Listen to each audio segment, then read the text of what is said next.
औज़ुबिल्लाहिमिनश्शैतानिर्रजीम बिस्मिल्लाहिर्रहमानिर्रहीम। तो आज हम स्टार्ट करने लगे हैं रीनल ट्यूब्यूलर डिफेक्ट्स, यानी हमारे रीनल्स के अंदर जितने भी पीसीटी है, डीसीटी है, thick and thin ascending descending tubes में जितने भी डिफेक्ट्स होते हैं, आज हम उसे स्टडी करेंगे। तो सबसे पहले हम देखते हैं हमारा सबसे पहले क्या है, फैनकोनी सिंड्रोम। ये थोड़ा सा डिफ़िकल्ट है और बहुत ही इंपॉर्टेंट है, ठीक है? तो आपने ये ध्यान से समझना है। अब फैनकोनी सिंड्रोम होता क्या है? ये क्या है, हमारा बोमन्स कैप्सूल, ठीक है? ये आ जाती है हमारी PCT, then loop of Henle और डीसीटी कलेक्टिंग ट्यूब्यूल। अब इस पीसीटी के अंदर जो इफेक्ट आएगा उसे हम क्या कहेंगे, फैनकोनी सिंड्रोम, ठीक है? अब मैंने आपको बताया था पीसीटी के सेल के अंदर क्या क्या हो रहा होता है। अगर आपने नेफ्रॉन ट्रांसपोर्ट की जो फिजियोलॉजी और ध्यान से पढ़ी है तो आपको इजीली समझ आ जाएगा। मैंने आपको बताया था पीसीटी का जो सेल होता है उसके अंदर क्या हो रही होती है, सोडियम ग्लूकोज की क्या हो रही होती है, रीअब्जॉर्प्शन हो रही होती है, फॉस्फेट की रीअब्जॉर्प्शन हो रही होती है, बाइकार्बोनेट की रीअब्जॉर्प्शन हो रही होती है, ठीक है? फिर मैंने आपको यहाँ पे एक ट्रांसपोर्टर के बारे में बताया था, सेल SGL2, जो यहाँ पे ट्रांसपोर्टर होता है जो सोडियम और ग्लूकोज की रीअब्जॉर्प्शन करवाता है। तो अगर क्या हो, आपका पीसीटी क्या हो जाए, अफेक्ट हो जाए, तो क्या होगी, जितनी भी रीअब्जॉर्प्शन हो रही है वो क्या होगी, नहीं होगी, रीअब्जॉर्प्शन नहीं होगी, ठीक है? तो क्या होगा, जब रीअब्जॉर्प्शन नहीं होगी तो सेल के अंदर क्या हो जाएगी, सेल के अंदर क्या हो जाएगी, डेफिशिएंसी हो जाएगी। किस किस की डेफिशिएंसी हो जाएगी, इन सब की डेफिशिएंसी हो जाएगी। मैंने आपको बताया था, आपने याद रखना है कि पीसीटी के अंदर सोडियम, अब जैसे सोडियम उधर वाटर, ग्लूकोज, बाइकार्बोनेट, ये 4 चीज़ें आपने याद रखनी है कि ये पीसीटी के अंदर बहुत इंपॉर्टेंट है। ऐसे मैंने आपको कहा था कि अपना फ्रंट ट्रांसपोर्ट की जो फिजियोलॉजी है उसे ध्यान से समझें। तो अगर पीसीटी के अंदर इनकी रीअब्जॉर्प्शन नहीं होगी तो क्या हो जाएगा, सेल के अंदर डेफिशिएंसी हो जाएगी। जो सब्सटेंस हैं, जितने भी सब्सटेंस हैं, ये सब किधर से आ रहे हैं, एपिकल से आ रहे हैं। तो क्या होगा, वो सब्सटेंस जब रीअब्जॉर्ब नहीं होंगे तो वो किधर स्टे करेंगे, एपिकल के अंदर स्टे करेंगे। अब जब एपिकल के अंदर स्टे करेंगे तो वो किधर मूव होंगे, वो एपिकल से मूव हो जाएंगे हमारी यूरिन के अंदर, ठीक है? अब यूरिन के अंदर मूव होंगे तो क्या होगी, उनकी सिक्रीशन होगी। सिक्रीशन क्या हो जाएगी, ज़्यादा हो जाएगी, क्योंकि सब्सटेंस किस में स्टे कर रहे हैं, एपिकल के अंदर। किसकी सब्सटेंस की सिक्रीशन होगी, फॉस्फेट की होगी, ग्लूकोज की होगी, सोडियम बाइकार्बोनेट, इनकी क्या हो जाएगी, सिक्रीशन हो जाएगी, ठीक है? अब आपको सबको पता है जो हमारा बाइकार्बोनेट है वो क्या है, बेस है। अब इसके बेस होने की वजह से क्या होगा, हमें मेटाबॉलिक एसिडोसिस हो सकती है, ठीक है? पेशेंट को क्या होगा, मेटाबॉलिक एसिडोसिस। अब आपने ये चीज़ देखनी है, यहाँ पे बेस बेस की सिक्रीशन हो रही है जिसकी वजह से क्या हुई है, एसिडोसिस हुई है।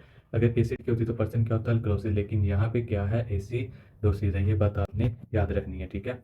फैनकोनी सिंड्रोम क्या होता है कि जिसके अंदर आपका पीसीटी इफेक्ट हो, जो पीसीटी के अंदर सबसे बड़ी चीज़ क्या हो रही होती है, रीअब्जॉर्प्शन हो रही होती है। ये हम फर्स्ट लेक्चर से पढ़ते आ रहे हैं। अब रीअब्जॉर्प्शन किन की हो रही होती है, इनकी हो रही होती है। अगर ये रीअब्जॉर्ब नहीं होंगे तो क्या हो जाएंगे, स्क्रीट हो जाएंगे। जब स्क्रीट होंगे तो जो पर्सन होगा उसका बाइकार्बोनेट की वजह से उसे क्या हो जाएगी, मेटाबॉलिक एसिडोसिस हो जाएगी, ठीक है? अब बात आती है कि ये होते कैसी है, फैलकोनी सिंड्रोम होती कैसे है, इसके कॉज क्या हैं, ठीक है? सबसे पहले ये तो होती है हेरिडिटी की वजह से, यानी पैदाइशी होती है, हेरिडिटी की वजह से होती है। अब हेरिडिटी के अंदर किस तरह होती है तो हम वो देखते हैं। सबसे पहले इसकी कॉज आती है विल्सन डिजीज़। विल्सन डिजीज़, इसके अंदर क्या होता है, ये क्या है, हमारी सेल मेम्ब्रेन है। इसके ऊपर क्या लगा होता है, ट्रांसपोर्टर लगा होता है जिसे हम कहते हैं कॉपर ट्रांसपोर्टर। ये किसकी वजह से लगा होता है, ये एटीपीज की वजह से लगा होता है, ठीक है? Copper transporter ATPs. अब क्या होगा, सेल के अंदर अगर कॉपर क्या करें, कलेक्ट करना पड़ जाए तो कलेक्ट हो जाएगा, सेल के अंदर क्या हो जाएगा, कॉपर कलेक्ट हो जाएगा, ठीक है? उसकी वजह से कॉपर की क्या हो जाएगी, अकोमुलेशन हो जाएगी। क्या हो जाएगी, कॉपर की अकोमुलेशन हो जाएगी। किसकी वजह से अकोमुलेशन हुई है कि जो उसका जो ट्रांसपोर्टर है वो क्या हो गया, अफेक्टेड हो गया। यानी अगर ये ट्रांसपोर्टर क्या हो जाए, अफेक्टेड हो जाए, तो क्या हो जाती है, मेम्ब्रेन के ऊपर सेल के अंदर क्या हो जाती है, कॉपर की अकोमुलेशन हो जाती है। जब कॉपर की अकोमुलेशन होगी तो वो क्या होगा, स्टोर कर जाएगा, स्टोर करेगा तो उसकी वजह से क्या होगी, डैमेज होगी हमारी पीसीटी। और मैंने आपको बताया ऊपर, जब भी हमारी पीसीटी डैमेज होगी तो वो डायरेक्टली क्या होगी, फैनकोनी सिंड्रोम उसे हम कहेंगे, ठीक है? सिंपल सी बात है, कॉपर सेल मेम्ब्रेन के ऊपर कॉपर ट्रांसपोर्टर लगा होता है। अगर वो अफेक्ट हो जाए तो क्या हो जाएगी, सेल मेम्ब्रेन के ऊपर अकोमुलेशन हो जाएगी, जिसकी वजह से रीअब्जॉर्प्शन प्रॉपर नहीं होगी तो हमारी पीसीटी डैमेज हो जाएगी। डैमेज होगी तो हम उसे क्या कहेंगे, फैनकोनी सिंड्रोम कहेंगे। ये तो होगा पहला। सेकंड थिंग क्या है, टायरोसिनीमिया। अब आपको पता है जहाँ पे ये इमिया आ जाए तो इसका मतलब होता है ब्लड, और टायरोसिन का मतलब है अमाइनो एसिड।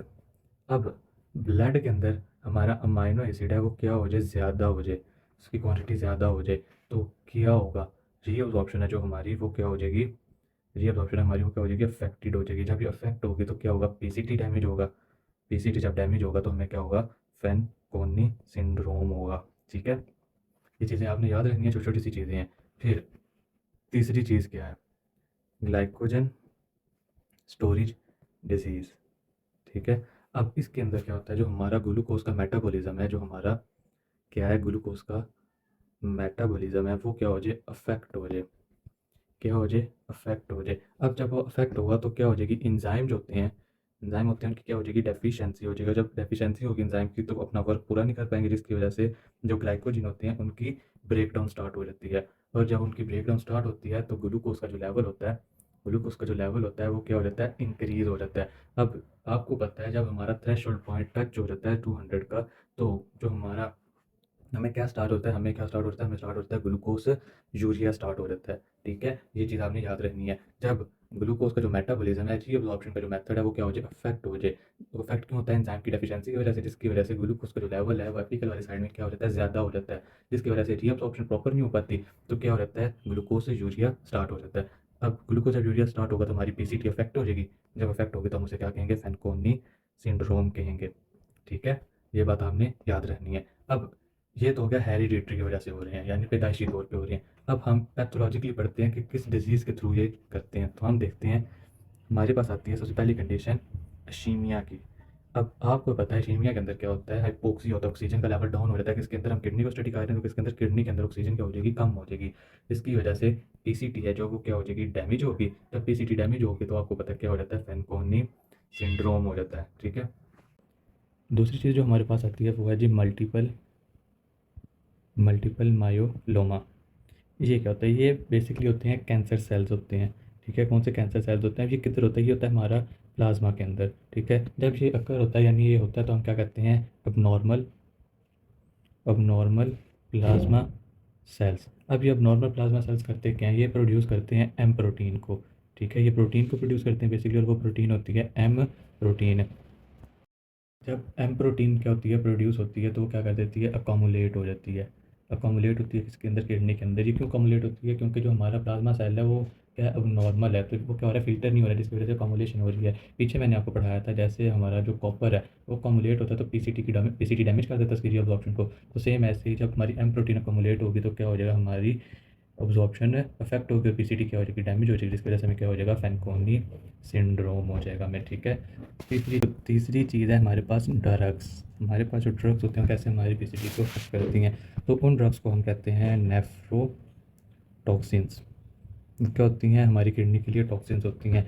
सबसे पहले उस ड्रग में आती है फॉस्फामाइड।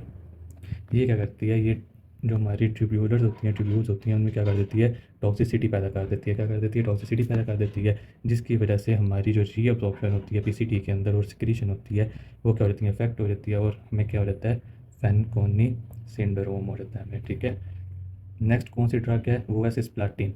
कौन सी दूसरी ड्रग, सिस्प्लाटिन। ये ड्रग क्या करती है, ये हमारे जो इलेक्ट्रोलाइट्स होते हैं जैसे सोडियम पोटेशियम हो गया, उनको क्या कर देता है, इम्बैलेंस कर देता है। इलेक्ट्रोलाइट को क्या कर देती है, इम्बैलेंस कर देती है, जिसकी वजह से क्या होती है, हमारी जो रीअब्जॉर्प्शन होती है वो क्या होती है, अफेक्ट हो जाती है, और हमारी ट्यूब्यूल्स के अंदर इनकी इम्बैलेंसिंग की वजह से टॉक्सिसिटी पैदा हो जाती है। जब वो पैदा होती है तो हमारी पीसीटी क्या हो जाती है, डैमेज हो जाती है, जिसकी वजह से हमें क्या हो जाता है, फैनकोनी सिंड्रोम हो जाता है। सारी बेसिक बेसिक चीज़ें, इतनी मुश्किल चीज़ नहीं है इनके अंदर है। ठीक है, अब एक और चीज़ एडिशनल आपको बताता हूँ, सिस्प्लाटिन है वो हम कैंसर को ट्रीट करने के लिए भी यूज़ करते हैं। ठीक है, कैंसर का ये क्या है, ट्रीटमेंट भी है। अब किस कैंसर को, ये वो कैंसर या तो हमारे हो ब्लैडर में, ओवेरियन कैंसर हो, लंग्स में हो, या हमारे हेड पे हो। ठीक है, इनको ट्रीट करने के लिए हम सिस्प्लैटिन को यूज़ करते हैं, यानी बेसिकली आप ये कह सकते हैं ये क्या है, कैंसर ड्रग भी इसे हम कह सकते हैं। ठीक है, अब नेक्स्ट आती है tenofovir drug.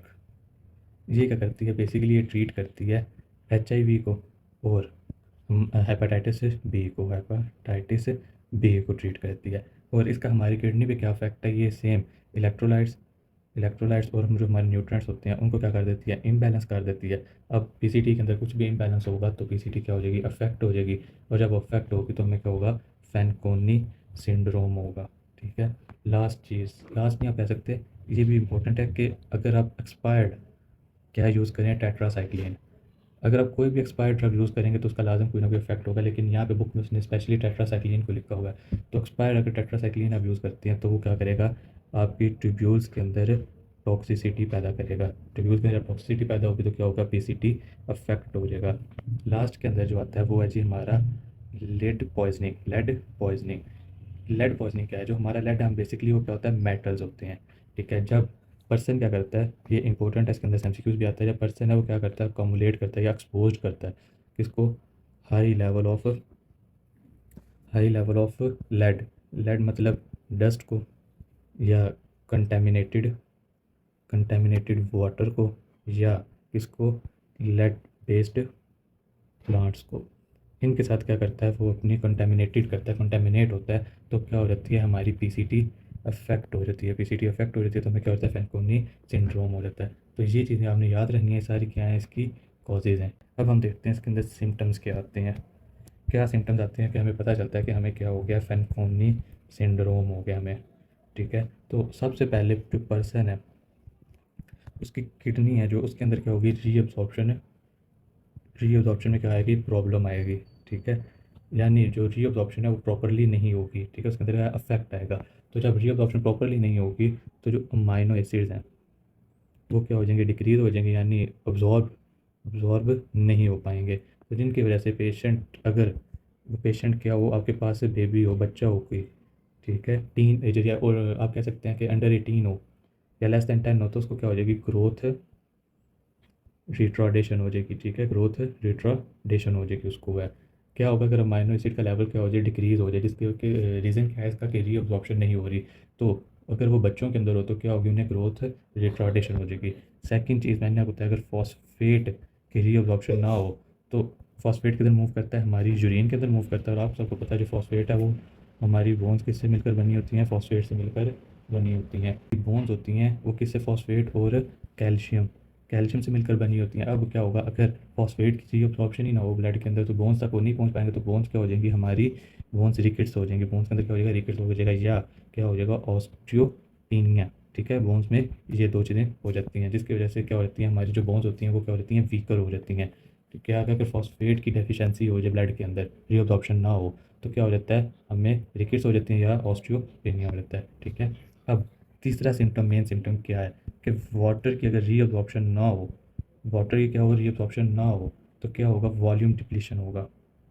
Volume depletion volume depletion जब होगा तो क्या होगा, वाटर डिक्रीज़ करेगा, जिसकी वजह से हमारी पीसीटी क्या हो जाएगी, डैमेज हो जाएगी। पीसीटी डैमेज होगी तो मैंने आपको पीछे भी बताया, तो हमें क्या हो जाएगा, फैनकोनी सिंड्रोम हो जाएगा। ये सारा क्या था, हमारा फैनकोनी सिंड्रोम के सिम्टम्स, कॉजेज़। ठीक है, अब दूसरी चीज़ हम देखते हैं। दूसरा अगला जो सिंड्रोम है वो है जी बार्टर सिंड्रोम।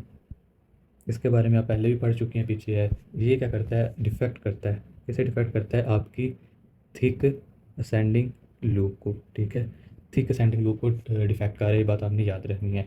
अगर आपने नेफ्रॉन ट्रांसपोर्ट फिजियोलॉजी पढ़ी हुई है अच्छे तरीके से तो आपको याद होगा, जो उसका सेल है, इसका thick ascending loop of cell है जो, वो क्या करता है, यहाँ पे एक ट्रांसपोर्टर लगाता है जो कि क्या करता है, सोडियम क्लोराइड और पोटेशियम को अंदर लेकर आता है। मैंने इसके लिए आपको एक निमोनिक बताया था, 1:1, ये निमोनिक मैंने आपको पढ़ाया था पीछे। अब मैंने इसके साथ साथ एक और आपको बात बताई थी कि हमारा जो बेजोलेटरल वाली साइड है वहाँ से क्या आता है, एटीपी के थ्रू हमारा पोटेशियम अंदर आता है। अब आपको पता है कि हमारे यूरिन के अंदर क्या प्रेजेंट है, मैग्नीशियम और कैल्शियम प्रेजेंट है। मैग्नीशियम और कैल्शियम प्रेजेंट है। वो क्या करता है, जो पोटेशियम इधर से अंदर आता है, पोटेशियम ये जो अंदर आता है वो सेल के अंदर से बाहर मूव होता है। ठीक है, और ये दोनों आपस में क्या करते हैं, चार्जेस आपस में रिपेल करते हैं, जिसकी वजह से ये क्या होती है, पैरासेलुलर स्पेस है। ये आपकी रिवीजन करवा रहा हूँ। पैरासेलुलर स्पेस के थ्रू क्या कर देता है, मैग्नीशियम और कैल्शियम मूव करके हमारे बेसोलेटरल वाली साइड पर आ जाता है। ठीक है, अब अगर आपको क्या हो जाए, बार्टर सिंड्रोम हो जाए, तो वो क्या करेगा, बार्टर सिंड्रोम इस ट्रांसपोर्टर को क्या कर देगा, अफेक्ट कर देगा। इस ट्रांसपोर्टर को क्या कर देगा, अफेक्ट कर देगा। अब जब ये अफेक्ट होगा तो जो हमारा सोडियम है, क्लोराइड है और पोटेशियम है, उनकी क्या होगी, रीअब्जॉर्प्शन नहीं होगी। जब सोडियम की रीअब्जॉर्प्शन नहीं होगी, ठीक है, सोडियम की रीअब्जॉर्प्शन नहीं होगी तो वो क्या करेगा, एल्डो को क्या करेगा, स्क्रीट करेगा। और जब आपको पता है हमारा एल्डो स्क्रीट हो तो क्या हो जाता है, हाइड्रोजन की स्क्रीशन ज़्यादा हो जाती है, यानी हाइड्रोजन रिमूव होना स्टार्ट हो जाता है। और हाइड्रोजन एसिडिक क्या हो रही है, पर्सन को क्या कर देगा, एल्कलोसिस कॉज करवा देगा। ठीक है, अब ये तो हो गया सोडियम का। अब क्या हो, अगर आपके ब्लड के अंदर पोटेशियम की यानी बॉडी के अंदर पोटेशियम की डेफिशिएंसी हो जाए तो क्या होगा, आपको हाइपोकलीमिया होगा। हाइपोकलीमिया क्यों होगा? क्योंकि ब्लड के अंदर डेफिशिएंसी हुई है, ठीक है, किसकी? पोटेशियम की।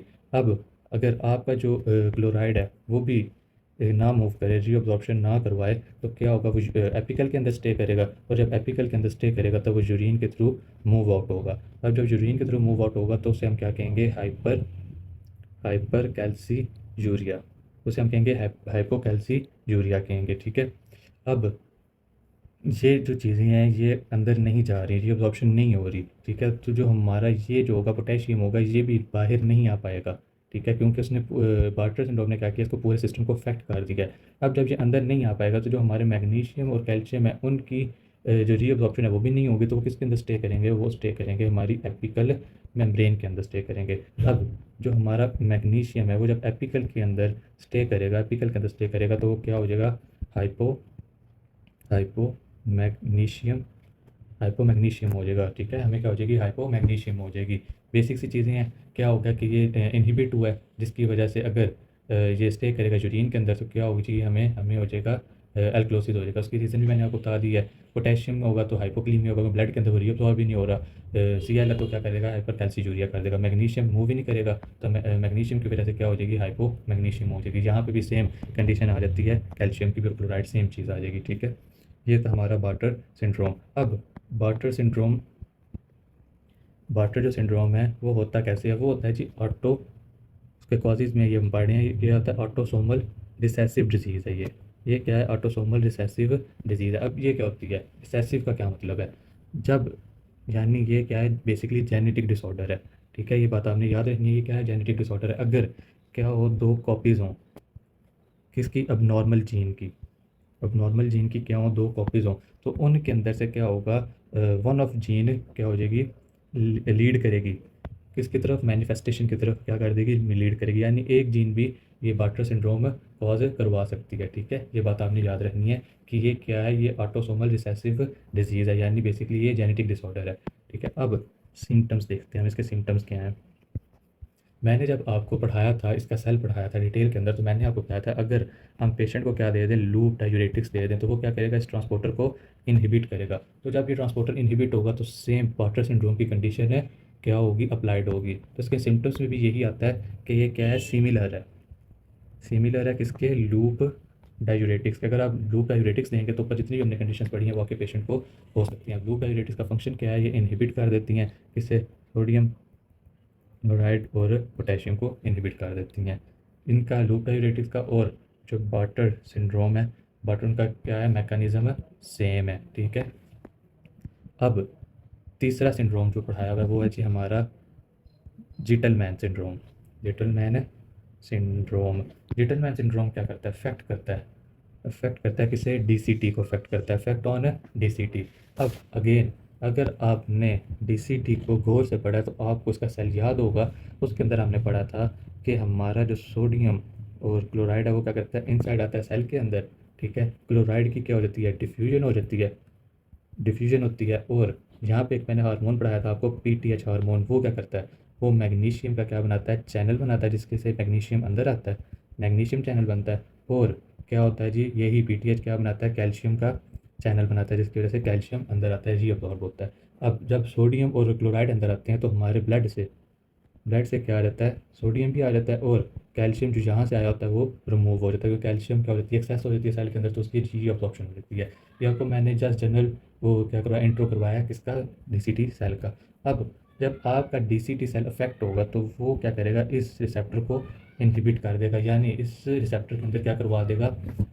इनहिबिशन करवा देगा। आपका सोडियम और क्लोराइड अंदर मूव नहीं कर पाएगा। और मैंने आपको बताया था पीछे कि जब आपका सोडियम अंदर मूव नहीं होगा तो ये जो सोडियम होगा इसकी जो एक्टिविटी होगी वो क्या हो जाएगी?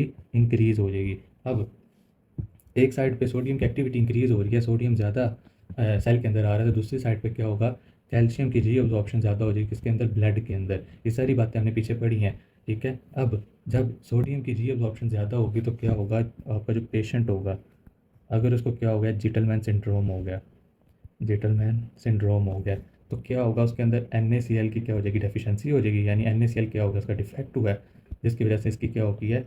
डेफिशिएंसी हो गई है। अब आपको पता है जब NaCl की डेफिशिएंसी हो तो हमारा जो बीपी होता है वो क्या होता है, लो हो जाता है। अब जब बीपी लो होगा, ये भी पीछे आपने पढ़ा है, क्या होगा हमारा एल्डो क्या होगा, रिलीज़ होगा। एल्डो क्या होगा, रिलीज़ होगा। जब एल्डो रिलीज़ होगा तो क्या करेगा, हाइड्रोजन और पोटेशियम को रिमूव करेगा।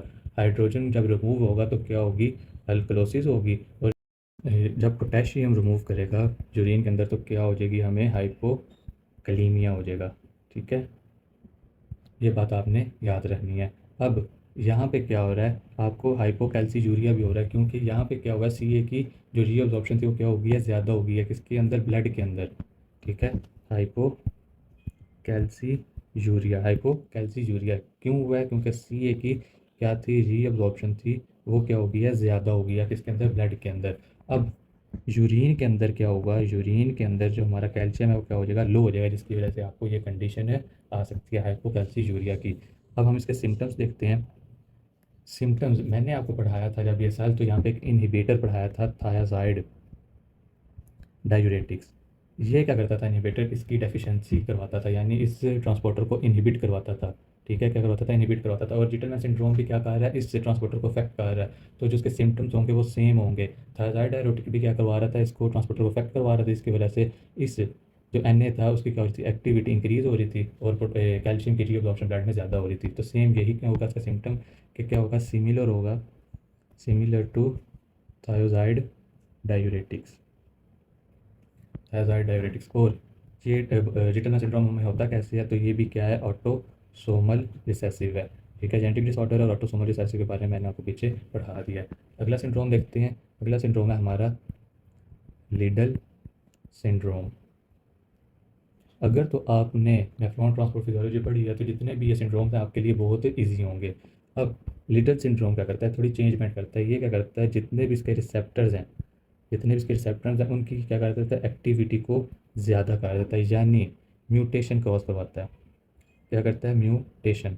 म्यूटेशन की वजह से जो कलेक्टिंग ट्यूब्यूल के कलेक्टिंग कलेक्टिंग ट्यूब्यूल, आपने बस इतना याद रखना है, लीडर सिंड्रोम होता है कि जरा कलेक्टिंग ट्यूब्यूल के अंदर होता है तो उसकी क्या होती है, म्यूटेशन ज़्यादा होती है, तो रिसेप्टर्स की एक्टिविटी क्या हो जाती है, ज़्यादा हो जाती है। अब आपने कलेक्टिंग ट्यूब्यूल के अंदर मैंने आपको पढ़ाया था, आपने याद रखना है क्या हो जाता है, सोडियम जो होता है, हाँ, जो सोडियम के क्या होते हैं, चैनल्स होते हैं, यानी ई नेट चैनल जो बनता है सोडियम का, उसके अंदर क्या हो जाती है, ड्यू टू एल्डो।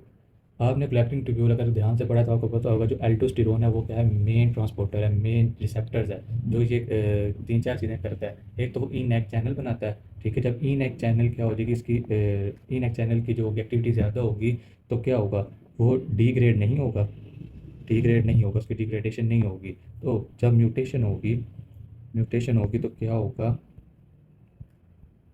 सोडियम की डिग्रेडेशन को वो क्या कर देगा, स्टॉप कर देगा।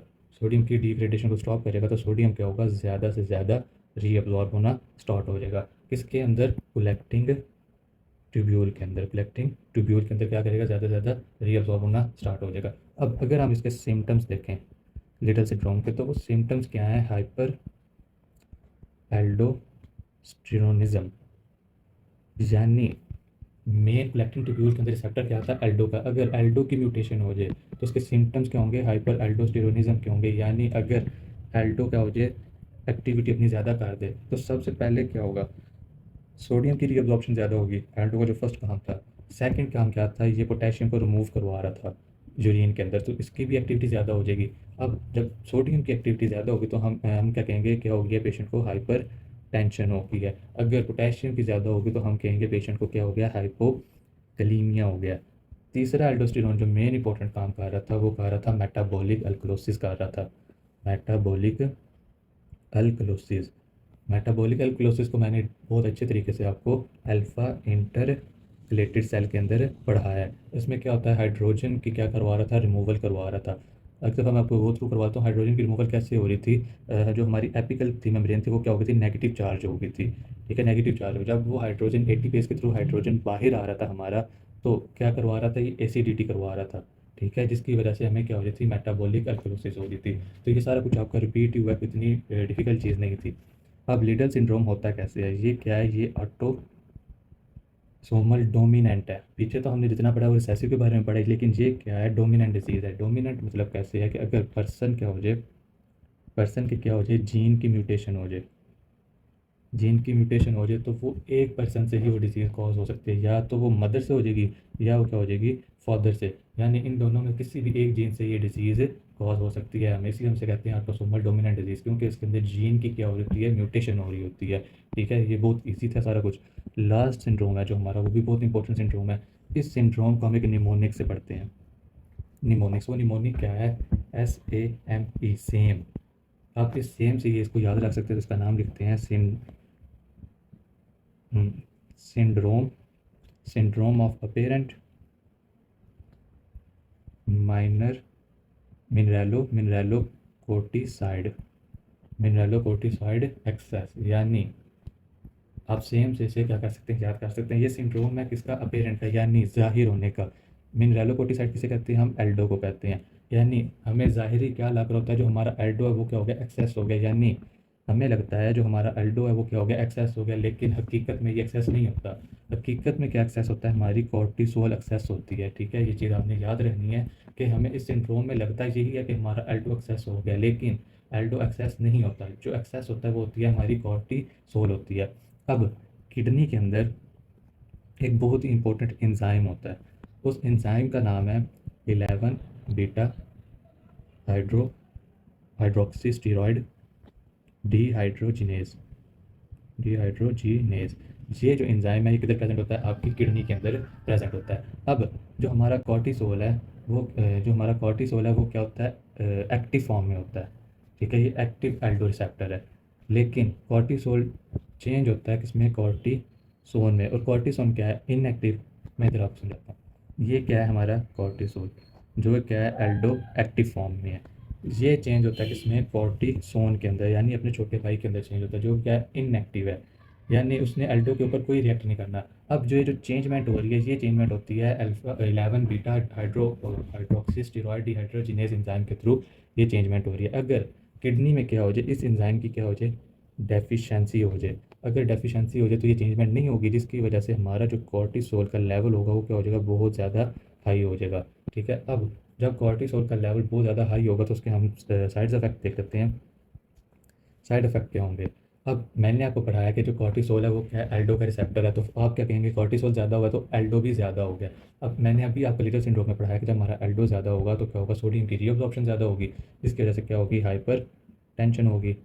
दूसरी चीज़ मैंने आपको पढ़ाई थी कि पोटेशियम की सिक्रीशन ज़्यादा हो जाएगी यूरिन के अंदर, तो क्या होगा, हाइपो हाइपोकलीमिया हो जाएगा। ठीक है, तीसरी चीज़ मैंने आपको पढ़ाई है लिटल सिंड्रोम के अंदर, मेटाबॉलिक अल्कलोसिस। ठीक है, बस इसके अंदर डिफरेंस ये है कि लगता है यही है कि एल्डो ज़्यादा होगा, लेकिन बेसिकली वो क्या होता है, कॉर्टिसोल ज़्यादा होता है। इसकी रीज़न क्या है कि ये जो हमारे पास रिसेप्टर है 11 बीटा हाइड्रोस्टेरॉयड डिहाइड्रोजिनेज, ये क्या होता है, इसकी डेफिशिएंसी हो जाती है। तो ये जो सिम्टम्स आते हैं हमारे पास, ये सिम्टम्स क्या होते हैं, सेम एज हाइपर एल्डोस्टेरोन के सिम्टम्स होते हैं। ठीक है, सेम एज हाइपर एल्डोस्टेरोन, लेकिन बेसिकली क्या हुआ होता है, हमारा कॉर्टिसोल ज़्यादा हुआ होता है। अब कॉर्टिसोल का एक और इम्पोर्टेंट फंक्शन है, मैं इधर लिखता हूँ। कॉर्टिसोल का एक और इम्पोर्टेंट फंक्शन है जो कि क्या है, ब्रेडिकाइनिन। कॉर्टिसोल क्या करता है, जब इंक्रीज़ होता है वो क्या कर देता है, अपनी ब्रेडिकाइनिन को भी इंक्रीज़ कर देता है। इसके बारे में हम रास के अंदर पढ़ेंगे, जो कि हमारा लेक्चर होगा उसके अंदर। लेकिन आपने इतना याद रखना है, कॉर्टिसोल क्या कर देता है, इंक्रीज़ करवा देता है। किससे, हमारी ब्रेडिकाइनिन को भी इंक्रीज़ करवा देता है। ठीक है, अब हम देखते हैं इस कॉर्टिसोल के काज क्या हैं, ये होता कैसे है, मतलब होता क्यों है। एक एसिड होता है, उस एसिड का नाम है ग्लाइसराइड एटिनिक। बहुत अजीब सा नाम है इसका एसिड का। ये प्रेजेंट होता है हमारी लाइकोराइस रूट के अंदर प्रेजेंट होता है। ये क्या है, एक प्लांट है। ठीक है, ये क्या है, एक प्लांट है जो कि फेमस है अपनी किसकी, स्वीट फ्लेवर की वजह से। स्वीट फ्लेवर की वजह से बहुत फेमस है। किसमें होता है, लिकोराइस रूट के अंदर प्रेजेंट होता है। इस प्लांट से हम क्या बनाते हैं, कैंडीज़ बनाते हैं। कुछ ड्रग्स भी, कुछ मेडिसिन भी इस प्लांट से बनती हैं। तो क्या होगा, जब आप कैंडीज या मेडिसिन यूज़ करेंगे तो ये जो ग्लाइसराइड एसिड होगा ये क्या कर देगा, ब्लॉक कर देगा। ये क्या कर देगा, ब्लॉक कर देगा, या आप कह सकते हैं इनहिबिट कर देगा। किससे इनहिबिट करेगा, आपके 11 बीटा हाइड्रोक्सी स्टीरॉयड डिहाइड्रोजिनेज को। यानी आपके एंजाइम को क्या कर देगा, इनहिबिट कर देगा। जब आपका एंजाइम इनहिबिट हो जाएगा तो क्या होगा, आपका जो कॉर्टिसोल का लेवल है वो क्या रहेगा, इंक्रीज़ रहेगा, जिसकी वजह से आपको ये सिम्टम्स आ सकते हैं। ठीक है, ये हो गया क्लियर। अब आप इसको ट्रीट कैसे कर सकते हैं। इसको ट्रीटमेंट इसका क्या है, कॉर्टिसोल को कैसे डिक्रीज़ कर सकते हैं। तो ट्रीटमेंट में क्या है, आप इसे एक्सोजेनियस स्टेरॉयड देते हैं, यानी आप बाहर से क्या देंगे, स्टेरॉयड देंगे। ये क्या है, बेसिकली एक स्टेरॉयड एंजाइम है, ठीक है, जो कि कॉर्टिसोल को चेंज कर रहा था। लेकिन अब ये क्या इसकी डेफिशिएंसी है, तो आप क्या देंगे, एक्सोजेनियस स्टेरॉयड देंगे, यानी इंजेक्शन के थ्रू बाहर से स्टेरॉयड देंगे, जिसके अंदर आप डेक्सा या बीटा ये क्या देंगे, इंजेक्शन देंगे, जिसकी वजह से जो आपका कॉर्टिसोल है वो क्या हो जाएगा, कम होना शुरू हो जाएगा। और आपका कॉर्टिसोल है जो जो आपका कॉर्टिसोल है वो क्या करेगा, कॉर्टिसोन के अंदर कन्वर्ट होना शुरू हो जाएगा। इस तरह आप इसे ट्रीट कर सकते हैं। या सेकंड थिंग क्या है, आप देंगे पोटेशियम स्पेयरिंग डायूरेटिक्स देंगे। ये तो होगा, आप इंजेक्शन के थ्रू कर सकते हैं, तो स्टेरॉयड बाहर से स्टेरॉयड देके। दूसरा, आप स्पेयरिंग डायूरेटिक्स देंगे, यानी वो मेडिसिन देंगे जो प्रिवेंट करेगी किसकी, सोडियम की और पोटेशियम की। सोडियम की किसको, रीअब्जॉर्प्शन को, और पोटेशियम की सिक्रीशन को। तो क्या करे, प्रिवेंट करे, ठीक है, वो हम क्या देंगे, स्पेयरिंग डायूरेटिक्स देंगे। क्योंकि ऊपर आपने देखा है क्या हुआ है, सोडियम की रीअब्जॉर्प्शन ज़्यादा हुई है, हाइपोटेंशन हो गई है, पोटेशियम की सिक्रीशन हुई है, तो हाइपोक्लीमिया हो गया। हम क्या देंगे, इनका इनहिबिटर दे देंगे, जिसकी वजह से क्या होगा, हमारा कॉर्टिसोल लेवल कम हो जाएगा। और जब कॉर्टिसोल लेवल क्या होगा, कम होगा, तो वो कॉर्टिसोल कॉर्टिसोन के अंदर चेंज होना शुरू हो जाएगा। ये था हमारा सेम सिंड्रोम, ठीक है। अब अगर आपके ये सिंड्रोम्स और इनके सिम्टम्स याद रखना बहुत ही मुश्किल है, तो आपको मैं एक निमोनिक बताता हूँ, उसके थ्रू आप बहुत ईजीली इनको सिंड्रोम को याद रख सकते हैं। वो निमोनिक क्या है, फैनकोनिस बैगल्स, ठीक है। Fanconi syndrome, Bartter syndrome, Gitelman syndrome, Liddle syndrome, और ये ऐसे सेम सिंड्रोम, ठीक है। आप इसके थ्रू आप याद रख सकते हैं। अगर आप फिर भी क्या, मैं और इजी करके बताऊँ, तो वो क्या होगा, आप नेफ्रॉन का स्ट्रक्चर तो आप सबको याद होगा, वो बहुत ही इजी स्ट्रक्चर होता है नेफ्रॉन का, ठीक है, बहुत दफ़ा हमने बनाया भी है और स्टडी भी किया है। ये क्या है, loop of Henle, DCT, collecting tubule. अब जो सिंड्रोम हमारी पीसीटी पे होगा, वो क्या होगा, हमारा फैनकोनी सिंड्रोम होगा। आप डायग्राम से भी याद कर सकते हैं, इस निमोनिक से भी याद कर सकते हैं। और जो सिंड्रोम इधर thick ascending loop of Henle पे होगा, वो क्या होगा आपका, कौन सा होगा सिंड्रोम, वो पार्टर सिंड्रोम होगा, ठीक है। फिर जो आपकी डीसीटी पर होगा, वो कौन सा होगा, जिटलमैन सिंड्रोम होगा। और वो सिंड्रोम जो आपकी कलेक्टिंग ट्यूब्यूल पे होगा, वो होगा आपका लिडल सिंड्रोम। और जो सिंड्रोम आपका at the end of collecting tubule होगा, वो होगा आपका सेम सिंड्रोम। ये चीज़ आपने याद रख लेनी है। अगर आपको ये चीज़ें याद होंगी, तो आप इजीली समझ पाएंगे कि पीसीटी के अंदर किसकी रीअब्जॉर्प्शन इफेक्ट हो रही है, कलेक्टिंग ट्यूब्यूल में ये thick ascending loop of Henle में किसकी इफेक्ट हो रही है, जिटलमैन में डीसीटी आ रहा है, तो डीसीटी के अंदर क्या कॉज आ सकता है, लिटिल के अंदर कलेक्टिंग ट्यूब्यूल है, और सेम के अंदर भी कलेक्टिंग ट्यूब्यूल है। तो आप इस तरह बहुत इजीली याद कर सकते हैं, ठीक है। बुक में देखते हैं, बुक में क्या थ्योरी लिखी हुई है।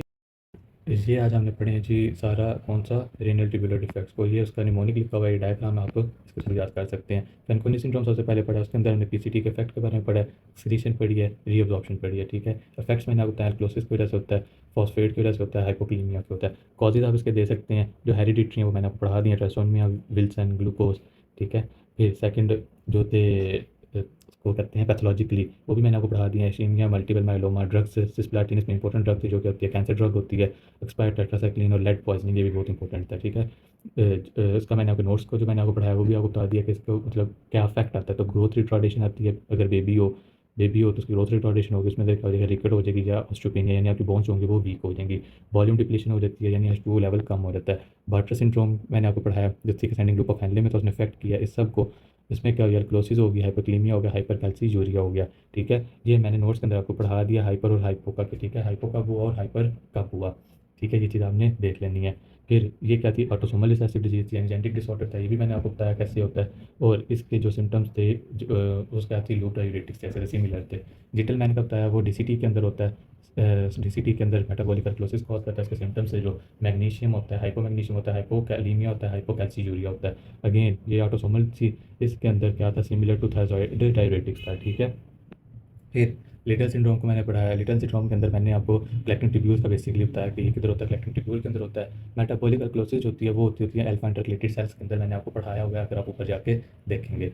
यहाँ पर इसके अंदर ये अल्फा इंटरकलेटेड के अंदर क्या हो रही है, हाइड्रोजन की सिक्रीशन हो रही है, जिसकी वजह से क्या हो रहा है, मेटाबॉलिक अल्कलोसिस कॉज हो रही है। हाइपोक्लीमिया का पढ़ा दिया, हाइपरटेंशन का बताया, एल्डोस्टेरोन लेवल का भी मैंने आपको बता दिया। ये वाहिद होगी जो क्या होगी, ऑटोसोमल डोमिनेंट होगी, इसके बारे में मैंने आपको बता दिया। ये एक जीन से भी हो सकती है, अगर मदर या फादर का होगा। उसके अंदर फिर मैंने आपको पढ़ाया क्या हो जाती है, हाइपर एल्डोस्टेरोनिज्म हो जाती है, एल्डोस्टेरोन का लेवल बहुत ज़्यादा इंक्रीज हो जाता है। ट्रीटमेंट इसका मैंने आपको बताया कि एमुलाराइड होता है, आप पेशेंट को एमुलाराइड दे के क्या कर सकते हैं, उसे ट्रीट कर सकते हैं। फिर सेम सिंड्रोम मैंने आपको पढ़ाया, सेम मैंने आपको बताया, निमोनिक आप उसे याद रख सकते हैं। ये भी क्या होता है, कॉर्टिसोल को एक्टिवेट करता है, ठीक है। इस रिसेप्टर के थ्रू कॉर्टिसोल कन्वर्ट हो जाता है कॉर्टिसोन के अंदर। अगर क्या हो जाए इसकी डेफिशिएंसी हो जाए तो क्या होता है, कॉर्टिसोल बहुत ज़्यादा इंक्रीज़ हो जाता है। तो इसकी जब वो इंक्रीज़ होगा तो क्या सिम्पटम्स हमें देगा, वो सिम्पटम्स हमें देगा ये इसके हाइपर एल्डोस्टेरोनिज्म के सिम्पटम्स देगा। और हाइपर एल्डोस्टेरोनिज्म के अंदर क्या होता है, अल्कोसिस होती है, हाइपोक्लीमिया, हाइपोटेंशन, सीरम एल्डोस्टेरोन लेवल कम हो जाता है, ठीक है। तो ये मैंने आपको सारा पढ़ा दिया। ये क्या थी, ऑटोसोमल रिसेसिव डिजीज़ थी सेम। फिर इसका जो इंपॉर्टेंट चीज़ थी वो क्या थी, ये वाला एसिड ग्लाइसरीय हेटेनिक एसिड किसके अंदर प्रेजेंट होता है, लिकोराइस के अंदर प्रेजेंट होता है, जो कि कैंडीज़ या मेडिसिन जब बनाते हैं उसके अंदर यूज़ करते हैं। तो ये क्या कर देता है, इनहिबिट कर देता है किसकी, इसकी एक्टिविटी को, जिसकी में क्या हो जाता है, सेम सिंड्रोम कॉज हो जाता है, ठीक है। इसका ट्रीटमेंट भी यही था कि आप एक्सोजीनियस स्टेरॉइड देंगे, यानी बीटा या डेक्सा इंजेक्शन के थ्रू देंगे, या आप क्या देंगे उन्हें, ये स्पेरिंग डायूरेटिक्स देंगे, ठीक है। जो कि क्या करेगा, सोडियम की रीअब्जॉर्प्शन को कम करेगा, ठीक है। ये यहाँ पे सोडियम की रीअब्जॉर्प्शन कम करेगा और पोटेशियम की सिक्रेशन को कम करवाएगा, ठीक है। ये था हमारा आज का टॉपिक।